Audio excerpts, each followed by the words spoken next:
Now I'm going to do a video to show you how to start preparing for your older years. You see what Club Chat is doing and all these other content creators that are collecting all this money that they're holding in some account, probably not in their name, probably in the names of some of the people that are in those chat clubs and that cult. See, I take my money and invest it. This is a statement showing how much money I made off of my investments. I started preparing when I was 27. Because at 27, I knew I was 3 years away from being 30. And I did not want to work and slave for the rest of my life until it was time for me to retire and collect Social Security benefits. At 27, I stopped doing drugs. I stopped drinking.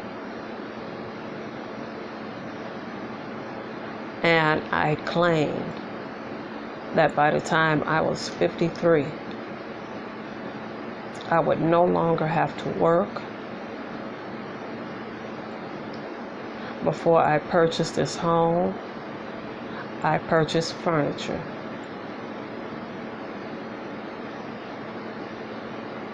I spent over $7,000 in furniture that my mother had to ask me, why are you buying furniture and you don't even have a house yet? Because I was still looking for a home.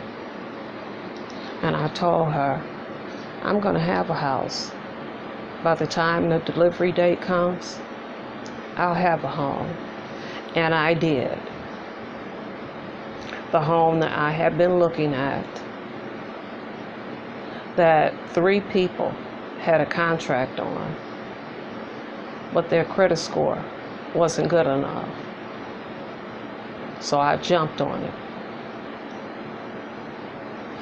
I also claimed that I wouldn't be sitting up with a 30-year mortgage. That meant when I died, I would still have to pay a mortgage. My mortgage was paid off in 13 years. So my house was fully furnished. And in 13 years, my home was paid off.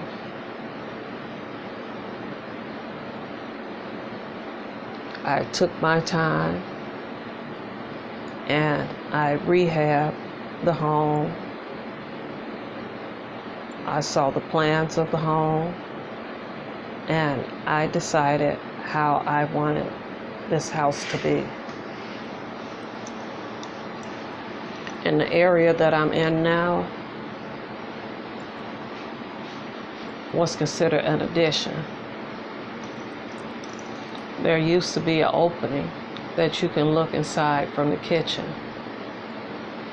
And I had a full steel table, dining room table.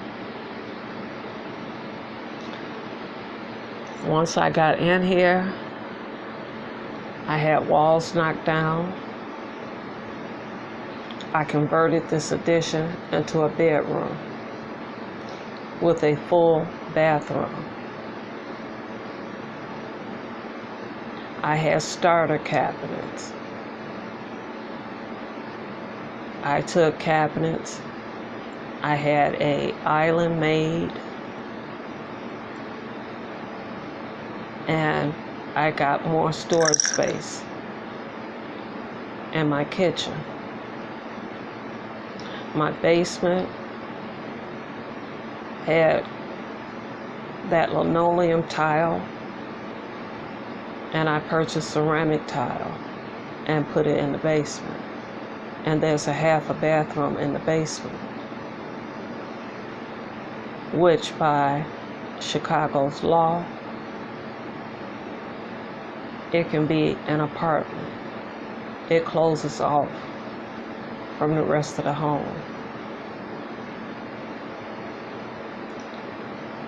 I'm the only one that has an addition. That when I purchased this house, my father told me it was a bad decision because nobody wants to buy a 2-bedroom home. I love a challenge. I love when people tell me something cannot be done. Because I can show you better than I can tell you. I've since converted this home into a 4-bedroom home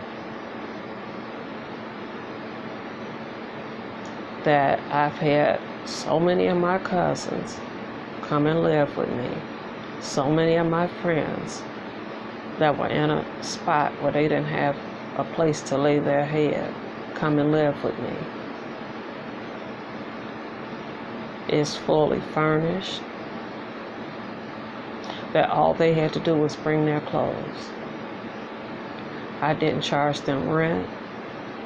I didn't charge them light, gas, internet. I allowed them to stay, save their money, so when they move into an apartment, they can put 6 months down, plus security. They can purchase their furniture with cash and not find themselves in debt. I used to always keep 3 cars. One was a car that I felt that my worth I was worthy of. So I went and paid cash for a Jaguar. Straight off the showroom floor. Didn't have to pay any interest and paid cash for it. When I gave the car away, did you hear me? I gave the car away. It had 50,000 miles on it.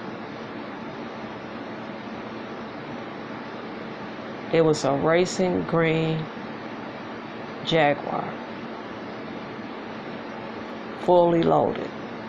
I gave it to my cousin first, but he was so young to have a car that can go 120 miles an hour and being peer pressured by his friends to do, what do they call them? Whips. And they burn your back tires. That when I started seeing him paste on Facebook what all his friends were telling him to do with the car and how they would wash the car for him, because you got a 21-year-old driving a $34,000 car. I had to take it back because I had lost the title, and the title was still in my name. So if he got any tickets, any accident, it would have fell on me. So I had to take the car back. When I got the car back, I gave it to my mechanic. That he told me, I cannot accept this from you. Please let me give you something. I told him no. Everything is not about money.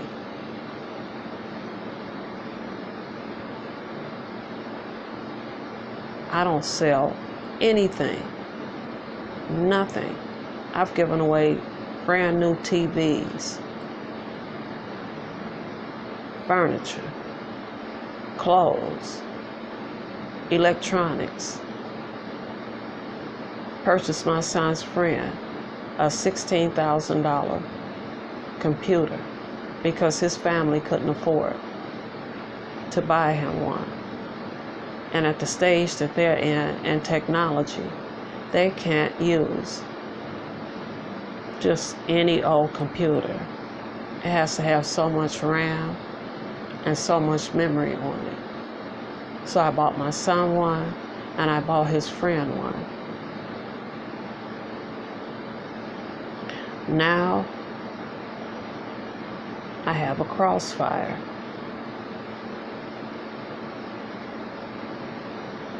See, when you buy cars, the moment that back tire hits off of the lot, it depreciates. It depreciates by at least $1,000 or $2,000. So when you Negroes go out and buy cars, it's not making money for you. It depreciates every year that you drive it. That's why they have the Blue Book. And they look at the year, make, model. They look at the mileage on the car. And you may have paid $23,000, $30,000 for the car. And it may be only worth $10,000, $5,000. My convertible car I have now, they only made it for 4 years. You cannot buy that car now unless you're buying it from a second party. They don't even make the car anymore. Chrysler was trying to compete against Mercedes. That's why that car goes up to 160 miles an hour. Everything up under the hood is written in German. So that car is making me money because it's a rare car. It's an investment. Now that little truck I got, it's not making me any money. That car only has 13,000 miles on it. I purchased that in 2015. I own that. If I go to the Kelley Blue Book with that car, with 13,000 miles on it, I'm lucky if I get $5,000 for the car. While you're young, start investing. Even though you have a 401k, if you have a 401k on your job, have them take the max out. Because when you become a vested employee, that means that you've been with the company for at least 7 years and you become vested, then the company matches. For every dollar you put in, they put in too. And you also get stock in the company. When I reached my 7-year point,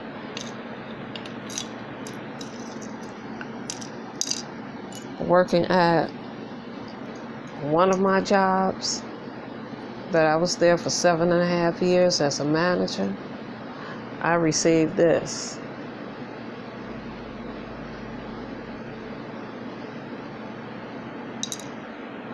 I laughed because that's all you could give me for 7 years of me slaving and making money for your company.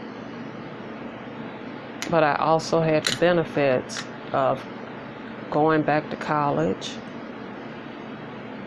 with all my tuition being paid. I was now a vested employee, so I had stock in the company. I had life insurance with the company.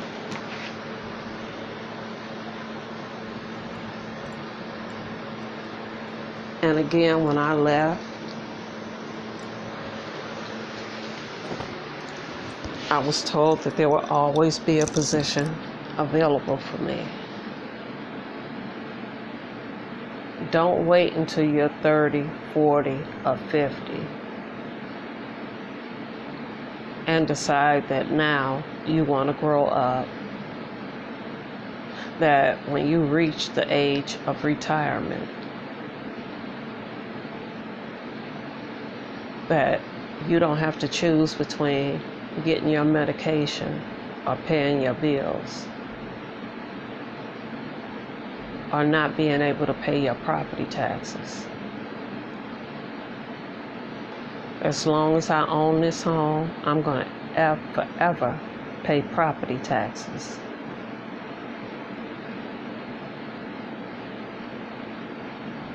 The earlier you start, the faster you'll be able to travel and live this life, live this gift, see this world, get out of the United States, experience what other countries have, what they do. We're so far behind in technology. To go over to Aruba over 5 years ago when I first went, and to see school in 5 days a week, 8 hours a day, and each child had a BlackBerry. And the BlackBerries were set up so they can call their classmates or they can contact their teacher if they had any questions. That was over 5 years ago. The country paid for that. Here in the United States, do you think they would give kids BlackBerry or any type of phone so they can contact one of their classmates if they need help with anything, so they can contact their teacher? Nope. But the United States is supposed to be the strongest state in the country.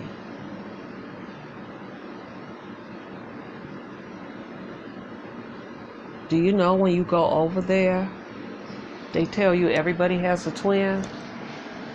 Don't you let these people tell you because somebody is from South America that they're not black. Some of them are as black as the bottom of your shoe. And guess what? They love on one another. They're proud to be black. That when I go on vacation, I don't use it just as a vacation. I use it as education. Because every place you go, slaves were dropped off. It wasn't just the United States, and I get so tired of people saying that slavery only existed in the United States and that people from the Caribbean, people from Dominican, people from different parts of the country are not black. They're black. This I got in Puerto Rico. This is one of the places where when the slave boats came in, this is where they housed the slaves. See, when I go out of the country, I hire one of the taxi drivers for the length of time that I'm there, because I don't want to be in the tourist area. I want to be out with the indigenous. And they take me where I want to go. And they park. And they wait on me to come back. And then they bring me back to the hotel. Number one, that's the safest way to travel. Number two, you're taking the parts that the average tourist doesn't get a chance to see.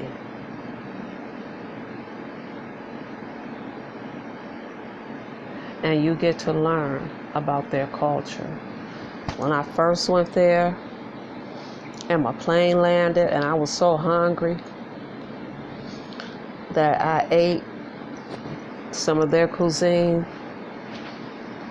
They eat a lot of goat, which is good because Muslims don't eat pig. Scavengers. That my body wasn't used to eating properly. with a lot of vegetables, greens, goat, that I got sick on the first day. After that, my body was able to tolerate the food. I was able to see the indigenous, how they live, how they didn't allow their rights, their way of living to be changed. When I go to Arizona, I go to the Indian reservations. That now you have white people that go to the reservations because there's a herb and they take the leaves and they put it in water and they let it sit for so many weeks that when they drink it, they begin to hallucinate. The Indians use it in order to connect with the ancestors. It's like a purging. You throw up, you have diarrhea, you start seeing things, you start hearing things. Everything becomes very vivid. They have shamans that sit with you to make sure that you remain calm and you let the process take place. That they're going over there by the plane full in order to experience connecting with the universe. They don't pretty much like for white people to come onto their reservations. They'll do it for tourism. But you know for sure by the way that they treat you that they don't want you.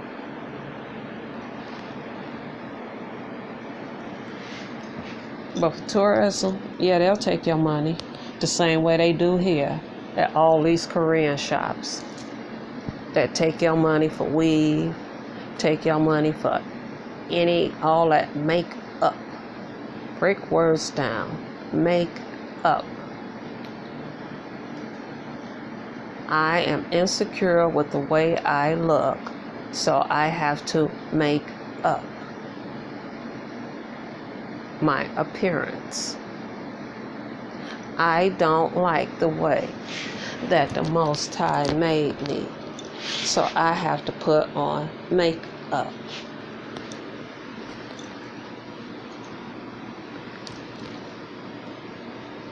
Very, very slick. But, you know, we complain about not doing business with black businesses, but we sure will go to these little Korean stores and spend all our money up in there to make up, to wear weave, to buy all your hair products. I think the only time black people made any money is when the Jerry curl was out because Johnson & Johnson made it.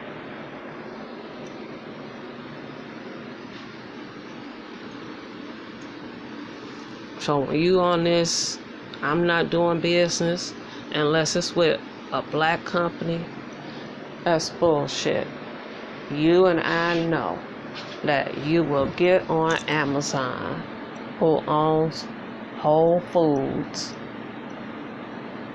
who has so many recalls on their food, and purchase your makeup, and purchase MAC, and purchase all this crap so you can feel secure in your own flesh.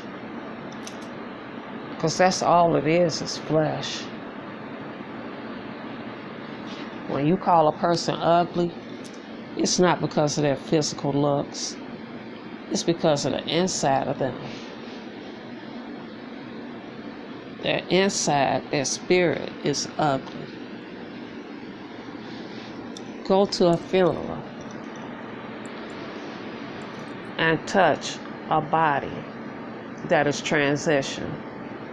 It's cold. It's stiff. And all you're looking at is the flesh, because there's no more spirit in that container. And that's all we're walking around in, is in containers. But when you find somebody that has an ugly spirit, they can be the most beautiful thing that you've ever seen. And once you get to know them and know who they really are, baby, you want to run for the hills and stay as far away from them as possible. But we're so hung up on the flesh, on what people look like.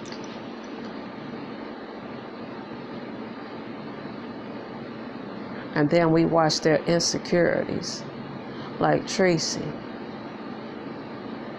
who has to put on makeup on top of makeup on top of makeup on top of makeup on top of makeup, who has to put on lip gloss on top of lip gloss. Is she afraid that people won't like her because of the way the Most High made her? Are we black women out here wearing weave and wearing makeup because we're insecure about the way the Most High made us?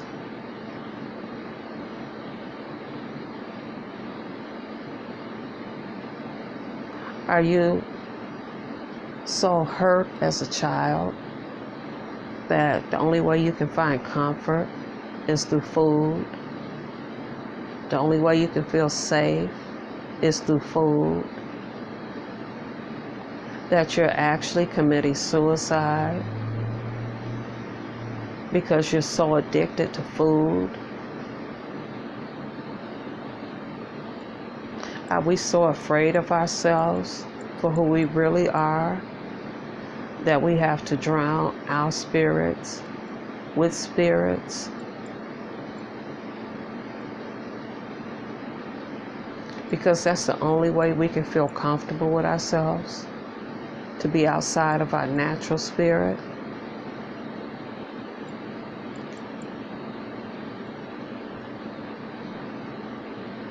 We're just so afraid to face who we really are.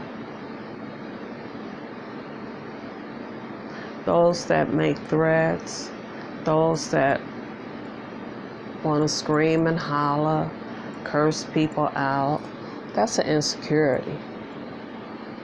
Because you can get your point across without using any derogatory word. And who said a word was a curse word? Who gave the definition to words? White man. Same way he gave the definition to how black people speak, Ebonics. Because we say y'all, what you say? But you got to remember who taught your ancestors English. Ain't. Go down south and listen to them. Listen to those white people speak. They use the same words we use. When they say you're speaking the King's language, that means that you're pronouncing words properly. Half of you all don't know how to code speak. That when you go on an interview or you go on a job or you're at work, you know how to code speak. And when you come home, you can speak your regular way. Not only do you not know how to maneuver the streets here, you don't know how to code speak.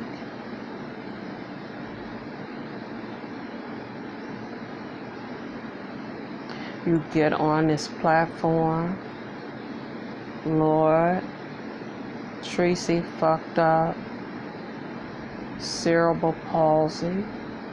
I think she called it cerebral. That I wanted to come through the screen and snatch her.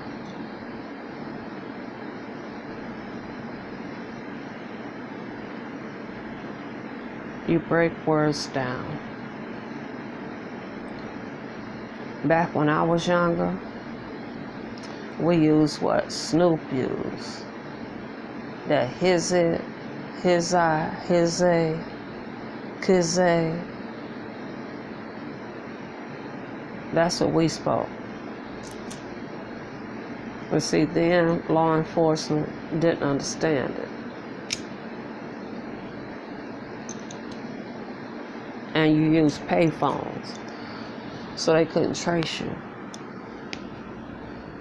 So if I want to buy some weed, I call somebody up. Kazay, Kazai, Kazwan, Kazat.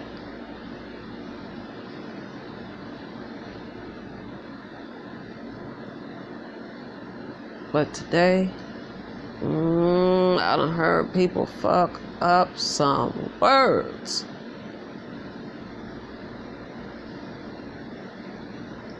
Demetra, I love your videos because you speak at an even tone. You enunciate your words. You say what you have to say and you gone.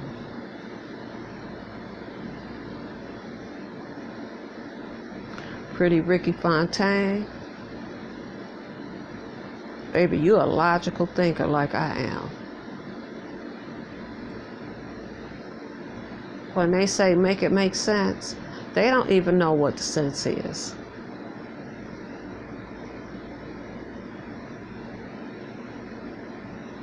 It's logic. If it's not logical, it doesn't make sense. It's just a little phrase that people like to use because they're uneducated.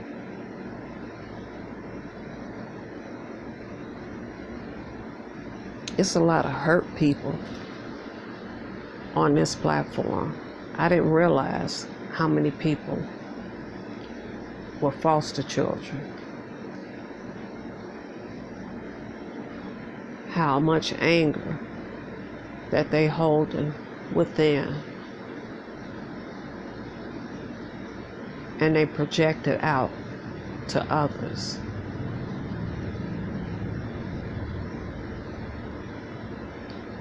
That maybe your mother put you in foster care because she wasn't capable of giving you the life that you were supposed to have. Nothing happens by coincidence. If you were placed in a foster home where you were abused, it's because of that karma that you did in your life before. Oh, we live life over and over and over and over and over again. Every time somebody dies, someone is born. It's that 360 that Erykah Badu had to break down when she said, I was born. with 3 nickels and 6 dimes. You may not understand because you didn't do your math. You're born to die. And you're given each lifetime to get it right.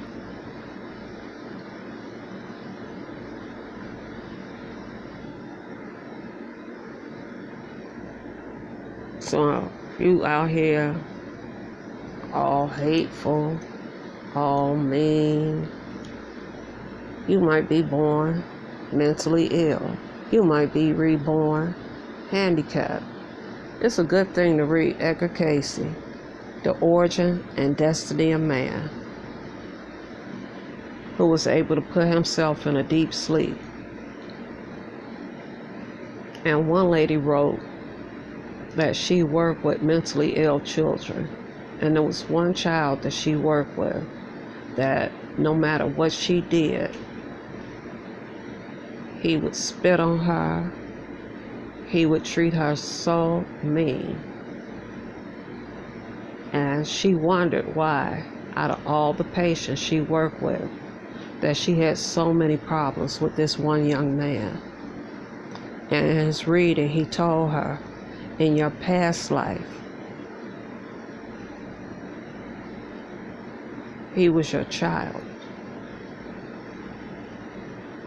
And you didn't treat him right. And now in this life,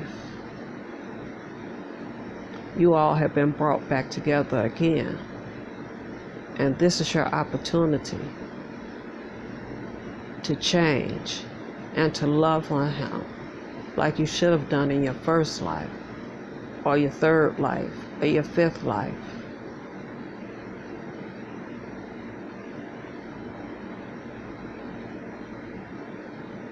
Again, that's why in New Orleans, when a person dies, they don't mourn, they don't cry, they party. They had a second line. That second line plays the trumpets, plays the drums, does the dance, and the dance is from Africa.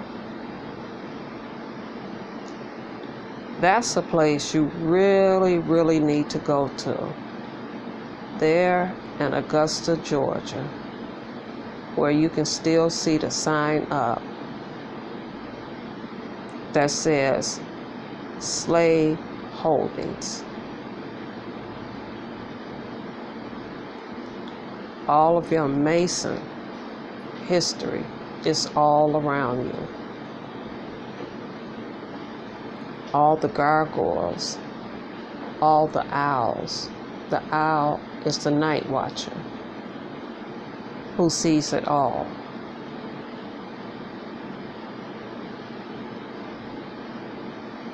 So while you're young, instead of super chatting people, instead of selling popcorn, instead of trying to outdo the next person in the way that you live, the only thing I ever asked is, I don't need a mansion. I don't need a big house. All I ask for is something that is comfortable. Now that I own this house, I can sell it. It's an investment. I can go out and get a second mortgage and open up a business. If I needed money for an emergency, I don't even have to touch my house. I can take my convertible. I paid $30,000 for it, and I can get my $30,000 back plus. It only has 27,000 miles on it for it to be a 2005. It's never been in an accident. Because before I bought it, I looked up the VIN number. So start saving your money. Go and get a financial counselor, the first thing they're going to ask you is, what are you trying to achieve? And what you're trying to achieve is to not be a grunt or a slave to anyone. You all know when you start a job, your ass gotta work there for a year before you get 1 week of vacation. And that's on seniority. For a whole year. So you become like a robot. You can't even enjoy your vacation because you know that vacation is going to end and you're going to be back at that 9 to 5, 12 to 7, doing the same thing every day.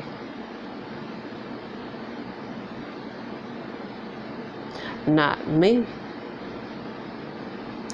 Passport, check.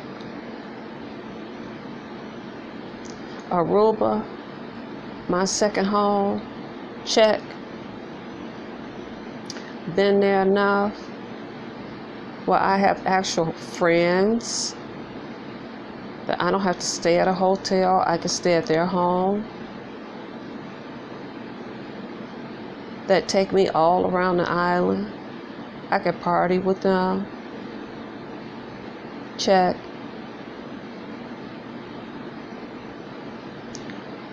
I learned enough French that I can go to St. Martin's again and go over to cross one street and be on the French side where all the blacks speak French. Only thing I don't know is Dutch. And my daddy had a lot of Dutch in him. If you want to know where you came from, look up your last name. Your last name normally came from the slave owner. It might have varied. It might have been spelt a little differently. But look up your last name over on that Mormon website. It's going to redirect you,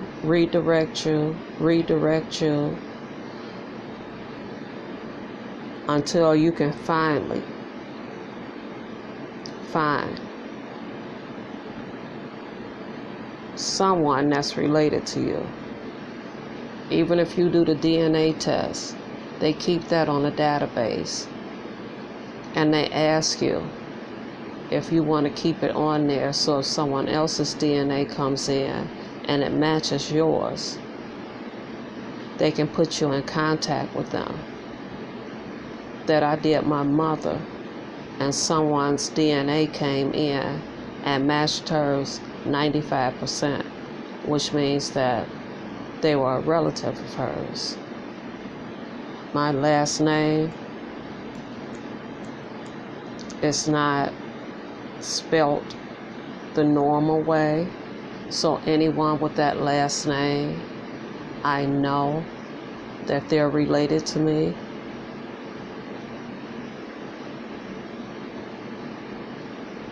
Especially if they have origins out of Yazoo, Mississippi, or origins out of New Orleans.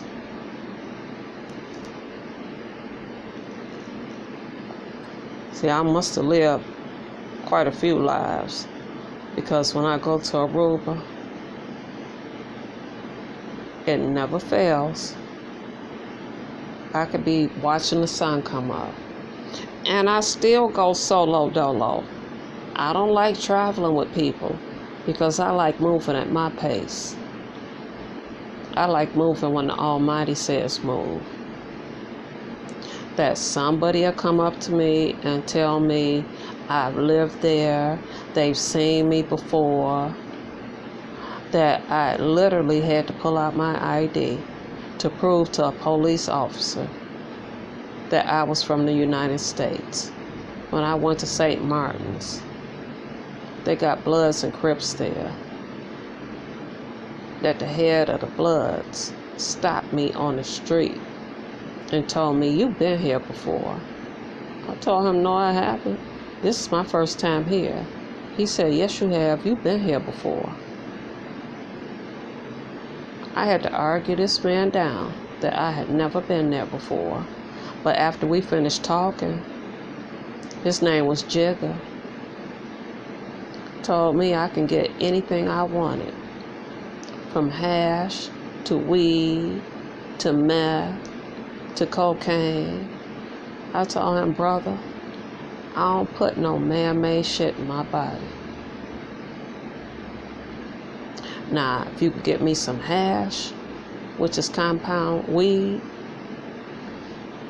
that hasn't been tainted like they doing this weed here in America, trust and believe if the government got their hands in it, it's got some shit in it. They just found some heroin that had rat poison in it. They're putting fentanyl in heroin, and they overdosing like mad here.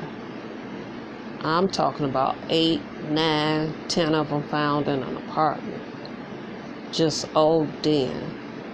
Auntie April's boyfriend that I set up for her, he OD'd.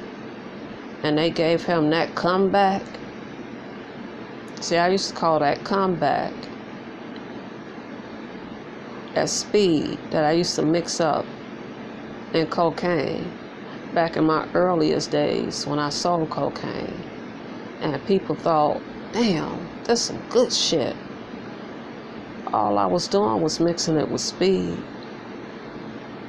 and baby laxative, because people thought if you shit after doing cocaine, snorting it, that it was good.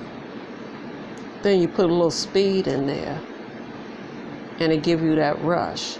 But cocaine is really a depressant. That's why people chase it. Because that first, if you smoking, I ain't talking about crack. If you freebasing, that first hit is the highest you gonna get. And they chase it, looking for that same high. And you never get it.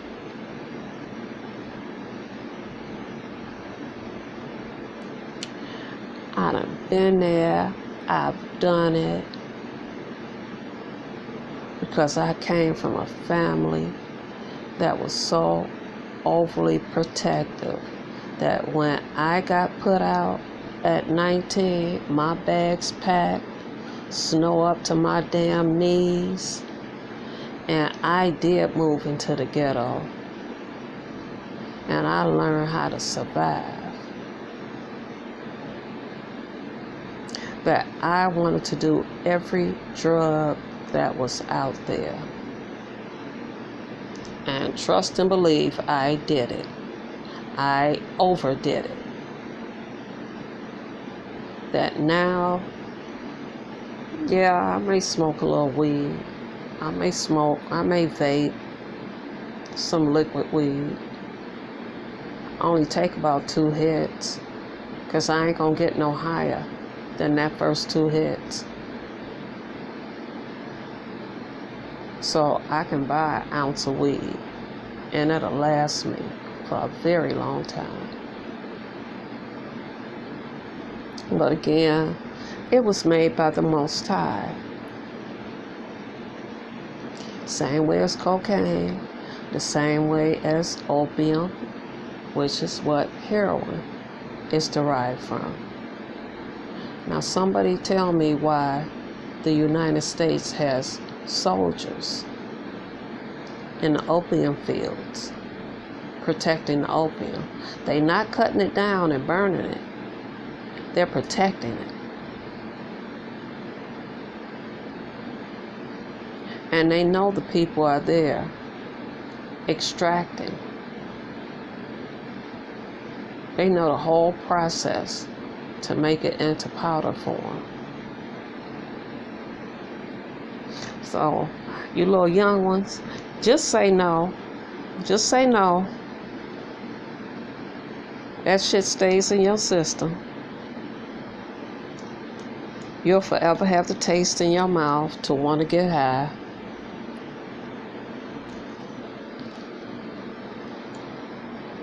Those of you all that are on voucher systems, they hired city inspectors. They can come to your house at any time. They can take a strand of your hair, make you take a urine test or a blood test, and if it comes back hot, you get put out immediately, and you never receive a voucher again. If you have 99 people living up in that house, when it's only supposed to be you, and if you have kids, once they reach 18, they gotta go. And you still got them living up in that house, because you know niggas like to do that. They like to move in 99 people up in one house to live paying rent $25. Bitch, I worked since I was 16. You motherfuckers are living off of me. And then because they never had anything, they don't know what to do. They don't know how to blend into a neighborhood.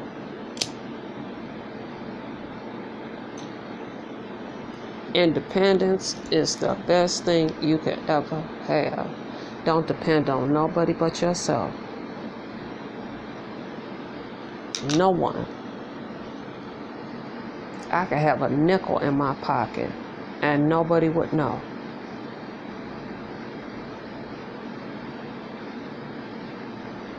I don't ask anybody for nothing. Oh, I'm due a lot of money. I'm due quite a bit of money.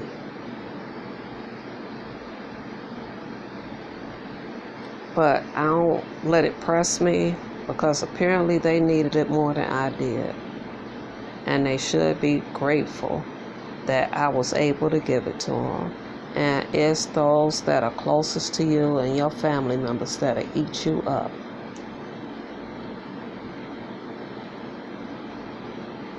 So invest your money. Get you an IRA or a CD where you can continue to put money in there. Let it work your money.